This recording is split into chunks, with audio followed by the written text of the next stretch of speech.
Hello students, good evening all of you. कैसे हो बच्चों? How was yesterday's lecture? Clear to everyone? So कल हमने क्या रिव्यू लिया बेटा? We have started the lecture number 1 in your recapitulation series, topic current electricity. तो I have explain you the concept of electric potential.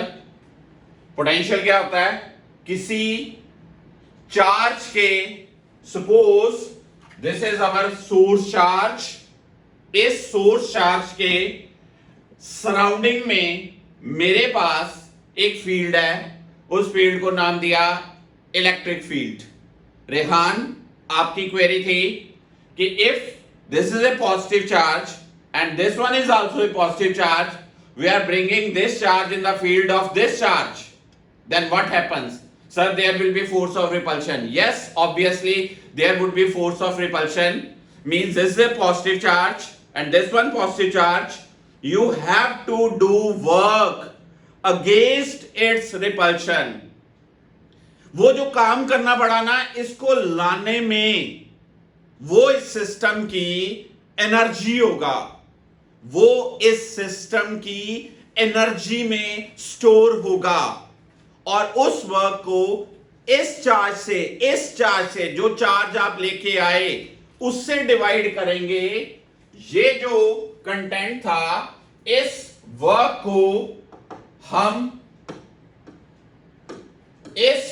को charge से divide किया तो जो टर्म मिली ना, वो क्या होगी?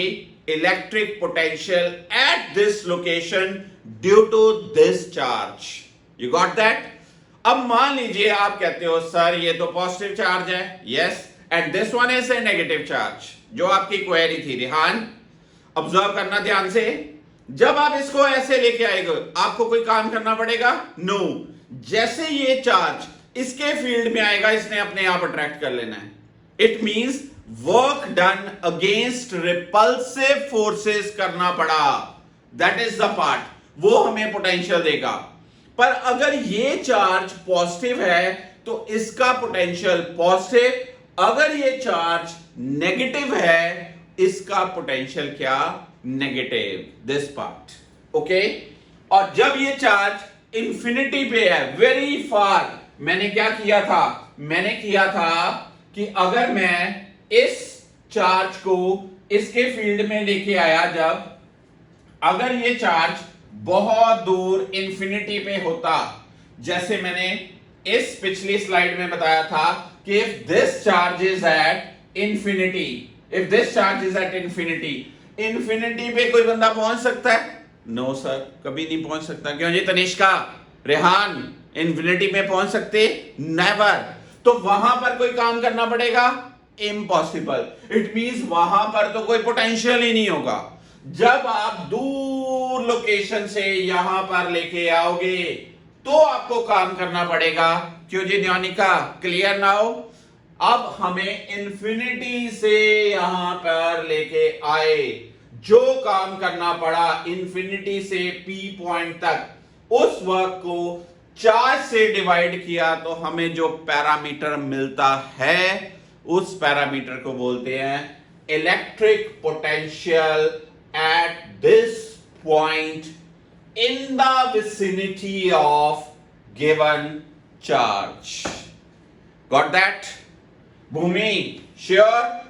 अगर मेरे पास ये एक चार्ज पॉजिटिव हो, ये वाला जो चार्ज है ये पॉजिटिव हो, तो पोटेंशियल क्या रहता है? पॉजिटिव। और अगर मेरे पास ये चार्ज नेगेटिव है तो पोटेंशियल क्या रहता है? नेगेटिव। आपकी लेवल तक 10th क्लास के करिकुलम के लिए ये एक बहुत बड़ी बात है। When you will shift to the +2 class, non medical stream, medical stream, फिर आप पोटेंशियल के बहुत सारे डिटेल में एक्सप्रेशन सीखने वाले हो। ठीक है? पोटेंशियल का हमने ऐसा यूनिट लिया था क्या? वोल्ट। ठीक है? और जब मैंने चार्ज की बात कही, मैंने वोल्ट की डेफिनेशन इस तरह से बताई थी, 1 volt equals to 1 joule over 1 coulomb. It means इस चार्ज के रास्ते में, इस चार्ज के फील्ड में 1 coulomb charge, this charge how much? 1 coulomb. इस चार्ज को आप लेके आए, आपको अगर वर्क करना पड़ा 1 जूल इंपॉर्टेंट होती है। 2 years बैक 10th बोर्ड का पेपर का क्वेश्चन था, डिफाइन 1 वोल्ट। सिर्फ डेफिनेशन क्या लिखेंगे हम? 1 volt is defined as the potential at a point is set to be 1 volt. किसी एक पॉइंट पे पोटेंशियल को 1 वोल्ट कहा जाएगा जब, दिल से याद रखो, रट्टे नहीं लगाने हमने, क्रैमिंग नहीं करनी कि बुक की लैंग्वेज हम वो जो लिखा है वही लिखी जाए। वो किसी एक पॉइंट पे पोटेंशियल की वैल्यू को 1 वोल्ट कहा जाएगा। कब? जब आपको 1 कूलम चार्ज को लाने में 1 जूल वर्क करना पड़े, then potential is called 1 volt. Okay, charge के बारे में मैंने बड़ी अच्छी बात बताई थी आपको। मैं पहले 5 मिनट रिकैप कर रहा हूं आपका लेक्चर। Q इक्वल्स टू क्या? Ne। कि जब आपने चार्ज की बात करनी है तो charge is always integral multiple of the basic value. What is this? N, this is number of electrons transferred. What is E? Charge on electron. इसके सिंबल्स, बड़े बच्चे जब हमारे पास 11th 12th में आते तब भी उनको सिंबल्स नहीं आते होते। ये स्मॉल m का मतलब होता है मिली, ये स्मॉल n का नाम होता है नैनो। पावर्स याद रखनी है, माइनस पावर है, कभी प्लस ना लिख देना। आप हल्के से कह दो भूमि, आप कह दो ओ सॉरी सर गलत हो गया, प्लस पावर तो नाम बदल जाता है। It is applicable for only minus power, छोटी values. Then this is micro. Micro means क्या? Micro means 10 raise to power, बहुत इंपॉर्टेंट है ये micro, 10 raise to power -6। Then this is pico, pico नहीं बोलना, कल बताया था। It is 10 raise to power क्या? -12। ओके, इसके बाद मैंने आपको सेल के बारे में बताया था। सेल क्या होता है हर किसी बच्चे के लिए फेमिलियर है, कोई नई चीज नहीं। आपके मोबाइल में सेल यूज हो रहा है, छोटी सी बैटरी रादर हम कहें यूज हो रही है, रिमोट कंट्रोल में हम सेल यूज करते हैं। सेल क्या है? एक सोर्स ऑफ एनर्जी है जिसमें एक टर्मिनल हाई पोटेंशियल पे होता है, एक टर्मिनल लो पोटेंशियल पे होता है। जब मैं बात करूं, सपोज करो ये है, इसमें सेल लगे हैं, आप देखोगे एक तरफ पॉजिटिव लिखा होगा, एक तरफ नेगेटिव। इट मींस एक हाई पोटेंशियल, एक लो पोटेंशियल। जैसे इसमें ये दो सेल लगे हैं, दोनों 1.5 वोल्ट के, तो मैंने आपको बताया था क्या ये 1.5 वोल्ट हो तो ये 1.5, ये 1.5, टोटल वोल्टेज कितनी होगी? 3 वोल्ट, प्रोवाइडेड ये बच्चों सीरीज में लगे हों। सीरीज में जब जजमेंट कैसे होती है? Look at this, if this is से पॉजिटिव, दिस इज नेगेटिव, दूसरे सेल का पॉजिटिव, फिर एक नेगेटिव, ये 1.5, ये 1.5, तो ये टोटल जो वैल्यू होगी that would be, Mohinder Singh, that would be 3 volt. Mohinder आप लेक्चर अटेंड नहीं किया आपने, कल का भी नोट्स नहीं मुझे शेयर किया आपने, आज मैंने क्लास से बाहर निकाल देना आपको।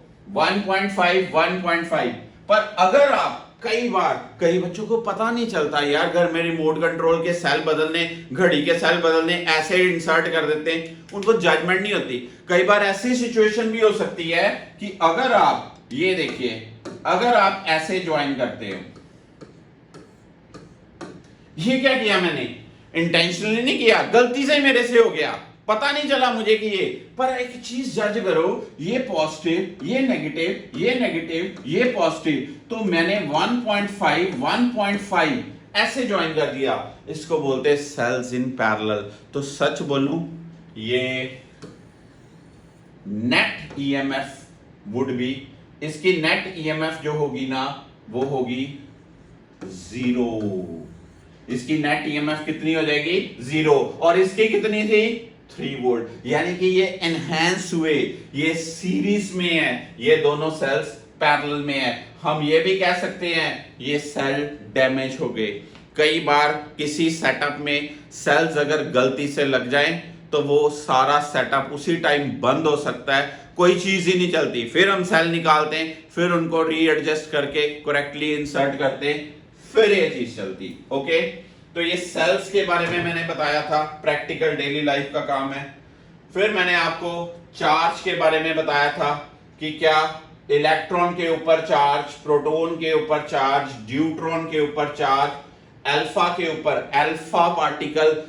आप लोगों के साथ हो सकता है सामने 10th लेवल में क्वेश्चंस ना आए, पर बीइंग माय स्टूडेंट आपने 10 तक नहीं रहना। आपको दो चीजें स्कूल में रटाई जाएंगी, इलेक्ट्रॉन प्रोटॉन, आपने ये दो भी याद रखनी है। फिर क्या हुआ, थोड़ा सा पॉइंट है, इलेक्ट्रॉन का चार्ज कितना 1.6 × 10⁻⁹ नेगेटिव, प्रोटॉन का भी इतना, न्यूट्रॉन का भी इतना, अल्फा का चार्ज कितना होता है twice than that of proton. Alpha particle, helium nucleus कहते हैं इसको केमिस्ट्री लैंग्वेज के अकॉर्डिंगली, ये सिंबल होता है अल्फा का। इसका चार्ज कितना होता है double than that of proton, double than that of proton, right. ये मैंने चार्ज के बारे में बताया था। Then comes current. करंट तक यहां तक रुके थे हम कल। करंट बताया था मैंने क्या होता है, rate of flow of charge. एक किसी वायर में, एक वायर में जब चार्ज फ्लो करे, कितने टाइम में वो चार्ज फ्लो हुआ, उस टाइम को नोट किया गया। The rate of flow of charge through a circuit is called electric current. Electric current, charge by time. आपकी एनसीईआरटी में सिर्फ दो छोटे से दो न्यूमेरिकल्स हैं, चार्ज इक्वल टू एन लगा देते हैं और टाइम के साथ डिवाइड कर देते हैं, तो आपको क्या मिलता है, करंट मिलता है। करंट का एसआई यूनिट डिफाइन किया था मैंने, क्या, एम्पियर। एम्पियर क्या होता है, जब आपके पास एक कूलम, रट्टे नहीं लगाने प्लीज, आराम से मयंक, आराम से याद रखना है, एक कूलम चार्ज, 1 कूलम चार्ज किसी सर्किट में 1 सेकंड में फ्लो करे। एक वायर में, एक वायर ली, ये एक वायर है, इस वायर में 1 कूलम चार्ज फ्लो हुआ, टाइम लगा 1 second, then this current flowing through it is 1 ampere. ठीक है, अब मैं आपको 1 एम्पियर के बारे में ना बड़ी अच्छी चीजें बताता हूं जो कि आपकी बुक के अंदर नहीं मेंशन। सुनिए जरा, ध्यान से सुनिएगा इस बात को। पहला पॉइंट, एक तो ये हो गया जो हमने कल किया था,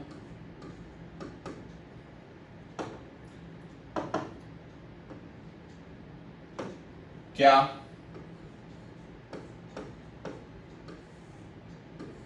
एक single charge, single point charge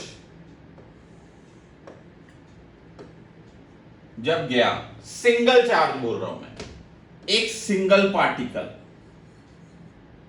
जब गया तो करंट का फॉर्मूला ये। मान लीजिए यार आपके पास सिंगल नहीं है, आपके पास group of, bundle of particles हैं, हर किसी के ऊपर चार्ज है क्यू, एक नहीं है, बहुत सारे हैं, बहुत सारे।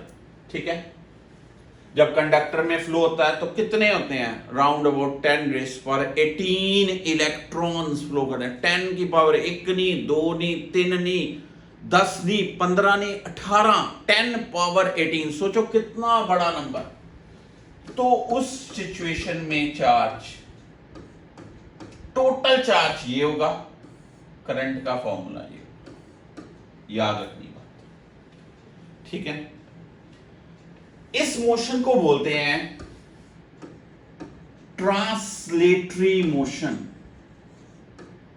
कभी आपको न्यूमेरिकल में आए ए charge moving translatory straight line, मैं कहता हूं नहीं जी, मेरा जो चार्ज है वो स्ट्रेट लाइन नहीं मूव कर रहा सर, जबरदस्ती थोड़ी है, वो चार्ज ऐसे मूव कर रहा है सर्कल में। वो कहता मैं एक ही जगह पे चक्कर लगाऊंगा, आप कौन होते हो मुझे मूव कराने वाले, वो ऐसे ही घूमी जा। ठीक है जी, अब जरा ध्यान से सुनिए चार्ज का फॉर्मूला।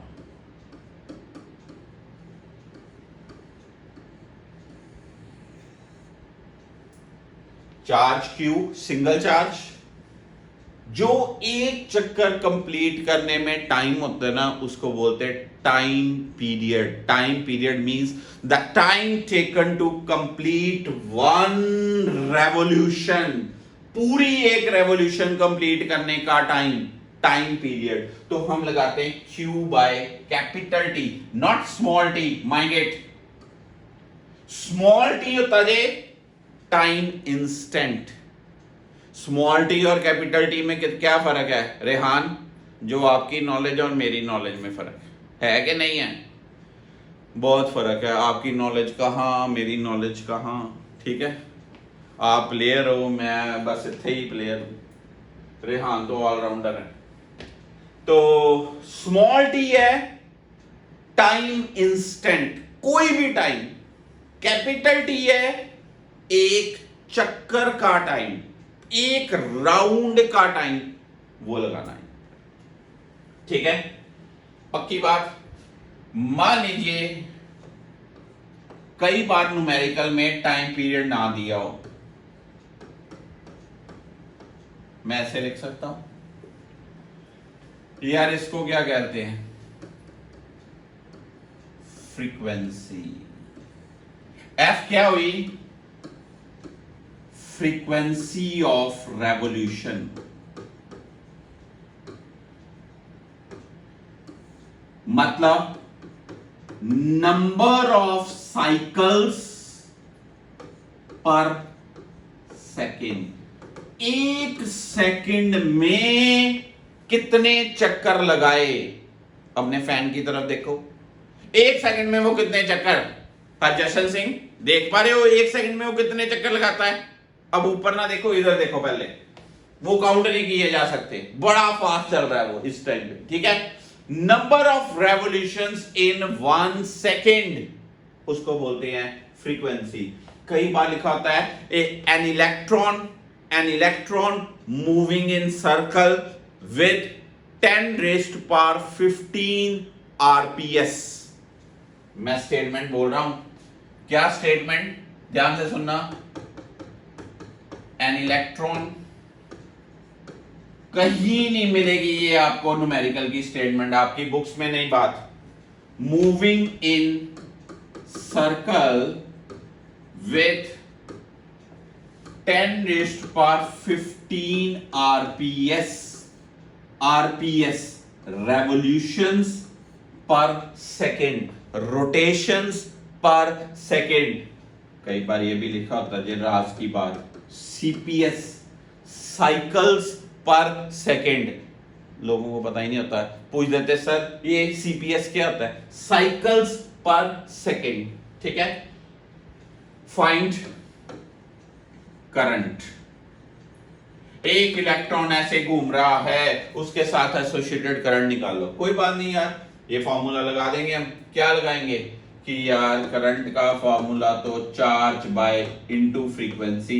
इलेक्ट्रॉन का चार्ज 1.6 10⁻⁻19, फ्रीक्वेंसी कितनी है 10⁻15, तो ये कितना आया 1.6 10⁻⁻4 ampere. This is the current associated with that electron.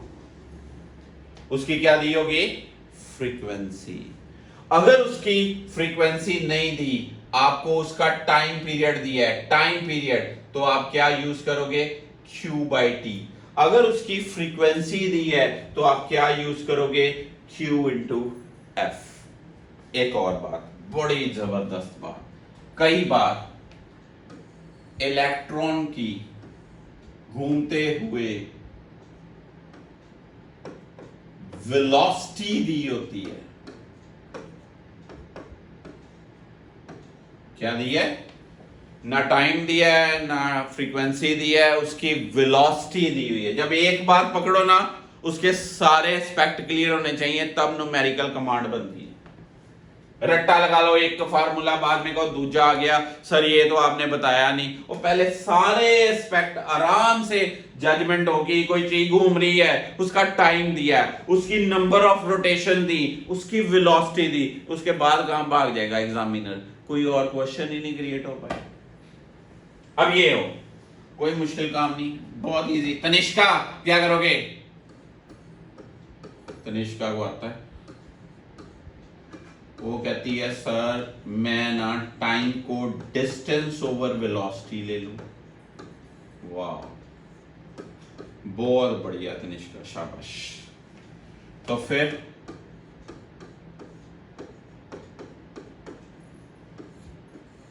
This is the formula for current. ये क्या बना? करंट का एक नया फॉर्मूला। इसमें ई क्या है? Charge on electron. वी क्या है? Revolving velocity.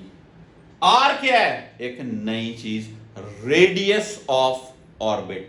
अब इसका क्वेश्चन कैसे होगा? बहुत बहुत ज्यादा, मतलब सबसे इंपॉर्टेंट क्वेश्चन देने जा रहा हूं आपको। An electron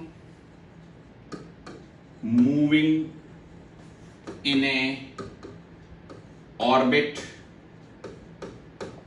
of radius 0.53 angstrom.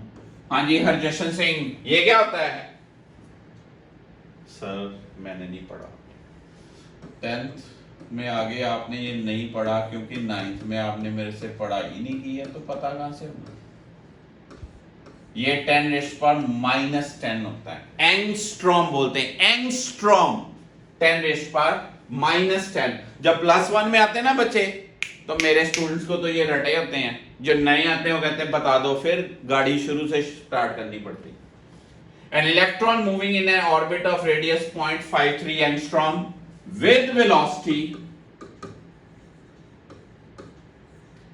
2 × 10⁸ metre पर second. Oh, very high velocity. Find current established और current associated with the electron. अब देखिए फॉर्मूला आपके सामने है, क्या? E V by 2πr। ई पता है कितनी वैल्यू? ई की वैल्यू कितनी? इलेक्ट्रॉन किसी ने नहीं दिया होना आपको, याद खुद रखना है। वेलोसिटी कितनी? 2 × 10⁸। आर 2 पाई 3.14, आर कितना? 0.53 × 10⁻⁻10। ये जो वैल्यू आएगी इसका आंसर किस में आएगा? एम्पियर में। The current associated with the electron while revolving in this much of orbit. बहुत बढ़िया क्वेश्चन। ये क्वेश्चन आज सीखा है आपने, 11th क्लास में आएगा, 12th क्लास में आएगा, एनटीएससी के पेपर में आ सकता है, जेई के आने वाले पेपर में, बड़े सालों बाद कई बच्चों ने जेई का पेपर देना है, उसमें आ सकता है। वेरी वेरी बेसिक क्वेश्चन, ठीक है। तो फिर करंट के फॉर्मूलाज जो आपने कैप्चर किए वो क्या? आपकी बुक में सोचो तो एक लिखा हुआ है। क्या लिखा हुआ है आपकी बुक में? सर हमारी बुक में तो यही है, गरीब बुक है, बस एनसीईआरटी एक फॉर्मूला। अब एक्चुअली ये ना कहो वो गरीब बुक, वो बात है, उन्होंने एक चीज दे दी, वो कहते बाकी खुद सोचो। अब बाकी खुद तब सोचोगे जब आपको थोड़े से हिंट्स मिलेंगे। ये मैं आपको हिंट्स दे रहा हूं। सिंगल चार्ज ट्रांसलेटरी मोशन में हो, Q/T। सिंगल चार्ज नहीं है, बंडल ऑफ चार्जेस हैं, ग्रुप ऑफ चार्जेस हैं, वो ऐसे मूव कर रहे हैं, तो क्या? NQ/T। अगर ये रिवॉल्व कर रहा है सर्कल में घूम रहा है, तो क्या होगा? Q/T। अगर ये टाइम पीरियड दिया हो तो Q/T। अगर फ्रीक्वेंसी दी हो तो Q × F। फ्रीक्वेंसी का फॉर्मूला इस वे से बनेगा, अगर उसकी वेलोसिटी दी हो, वेलोसिटी, तो फिर फॉर्मूला क्या? QV/2πr। दिस कंटेंट, इस रिलेशन से ये इंपॉर्टेंट। पता चला पक्की बात, नोट कर लिया आपने? हाँ जी, सबने नोट कर लिया? ये फॉर्मूलाज की स्लाइड दे रहा हूं, नोट करिए, शाबाश।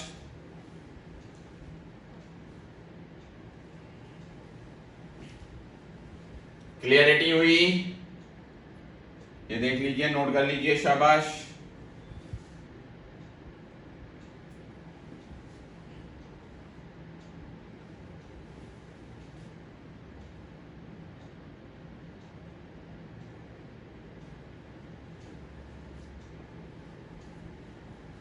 श्योर? आपने ज्यादातर न्यूमेरिकल क्या पढ़े करंट के? I equal to V by R पढ़ा। करते हैं अभी, थोड़ी पेशेंस, थोड़ी सी पेशेंस। क्लियर है सबको? क्या क्या फॉर्मूले बने? Q बाई टी बना, Q को एन क्यू बाई टी बनना, Q बाई कैपिटल टी बना, Q by Q into F बना। ठीक है, ये Q इंटू एफ है, सर्कल में घूमने पे Q V by 2 pi r है। कई बार इलेक्ट्रॉन का क्वेश्चन नहीं होता यार, इलेक्ट्रॉन नहीं होता तो फिर Q ले लो, कोई any charge particle.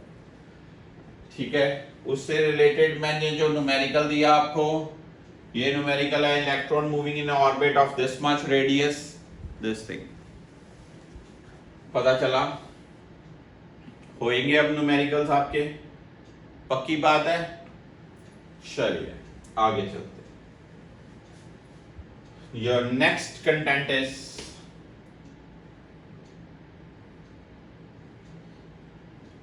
This one. क्या लिखा जी मैंने? Ohm's law. ओम ने क्या ऑब्जर्व किया था कि जब हमारे पास कोई सर्किट है, उस सर्किट में हम कोई पोटेंशियल अप्लाई करते हैं, पोटेंशियल,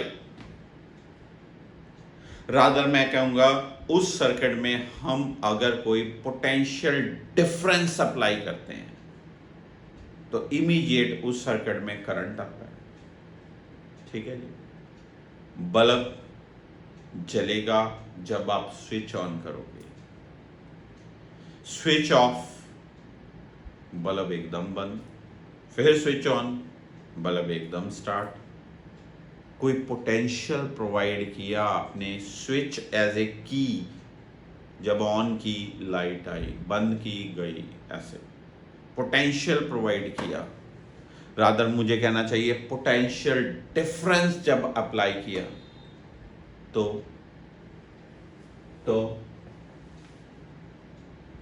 जो लॉ इन्वॉल्व है उस लॉ को बोलते हैं ओम्स लॉ। क्या कहता है ये लॉ?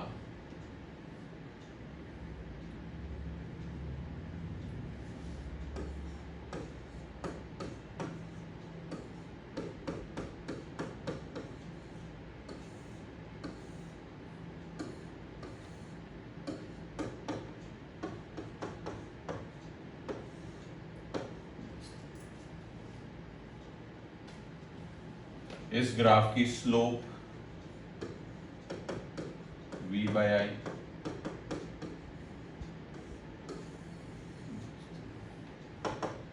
मान लीजिए मेरे पास ये ऐसे,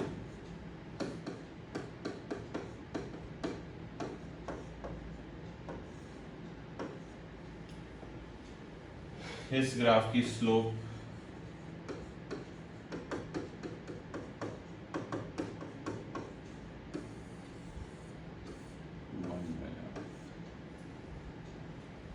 इसकी स्लोप v बाई आई, इसकी slope i by b, 1 by r। एक तो इस पोर्शन का क्वेश्चन बनता है आपका, what is r? Now my question is what is r? सारा चैप्टर तो इस पे बेस्ड हुआ।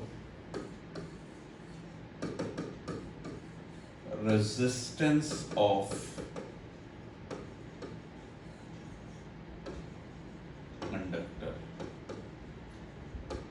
ये है किताबी भाषा, रेजिस्टेंस ऑफ कंडक्टर। मैंने याद है पहले क्या कहा हुआ है, राक्षस और राक्षस आर अपोजिशन है। क्या है ये? अपोजिशन।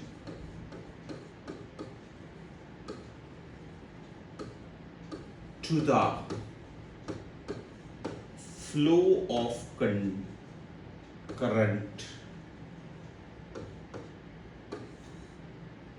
by conductor।